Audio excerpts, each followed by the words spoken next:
और हिंदू मुसलमान जैसे भी है ना, मतलब सिख, जितने माइनॉरिटीज़ है सारे मिलजुल के रहते हैं। लेकिन इंडिया में जो है, जैसे आपको पता है, ये पिछले दिनों वो एक जर्मन जो आई थी, व्लॉगर आई हुई थी, जी जी बिल्कुल, तो उसके साथ ज्यादती हो गई थी, हाँ रेप वगैरह हुआ हाँ। था। जी जी। तो उस हिसाब से देखा जाए तो इंडिया पीस के हिसाब से बिल्कुल डेड है एज कम्पेयर टू नेपाल। अच्छा, और पहले नेपाल पे बात करूंगा, ठीक है। नेपाल की अगर बात की जाए ना, वहाँ के लोग सबसे ज्यादा, उनमें पता है क्या है, वो हम्बल है, हम्बल है ये बात। सोफिस्टिकेटेड है।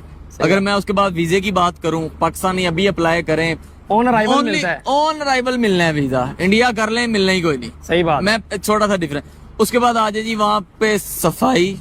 आज जैसे डीएचए में घूम रहे हैं, पाकिस्तान में कह लें कि हम पॉश एरिया में घूम रहे हैं। फिर सही उधर बात है। अगर मैं अमन की बात करूं तो आपने एक वर्ड बड़ा अनोखा सा है उनकी आर्मी के, जैसे पाकिस्तान की आर्मी को हम कहते हैं ना पाक आर्मी है, ठीक है, पाक आर्मी, पाक आर्मी।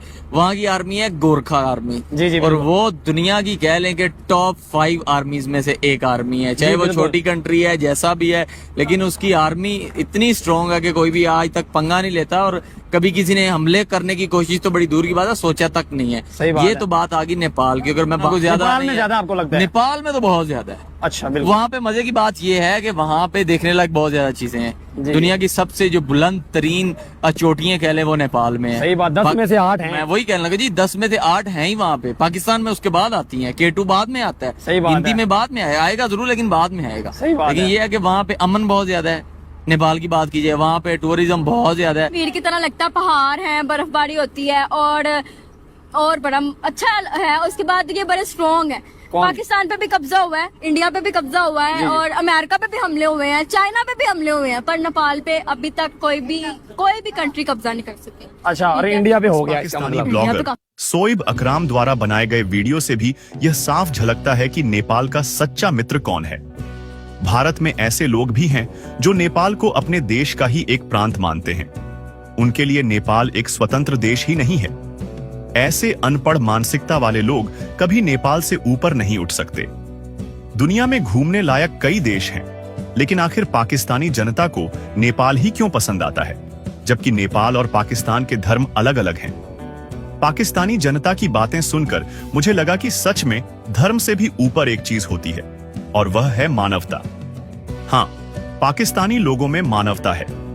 वे नेपाल को अपने देश से भी ज्यादा सुंदर बताते हैं। जब कोई किसी अन्य देश को अपने देश से ज्यादा सुंदर कहे, तो इसमें कुछ न कुछ खास जरूर होता है जो लोगों का मन मोह लेता है। पाकिस्तानी लोग कहते हैं कि नेपाल दुनिया का एक ऐसा देश है जहां जाति और धर्म के नाम पर आज तक हिंसा नहीं हुई।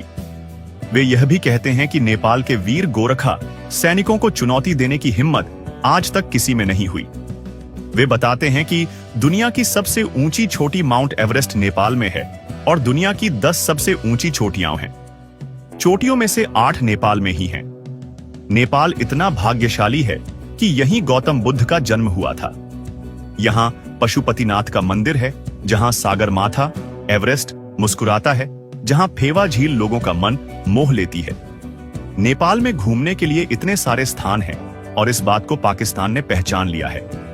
भारत के लोग भी नेपाल घूमने आते हैं, लेकिन भारतीय मीडिया और सरकार नेपाल को लेकर सिर्फ अपने स्वार्थ की राजनीति करती है और सहायता के नाम पर सिर्फ प्रचार करती है।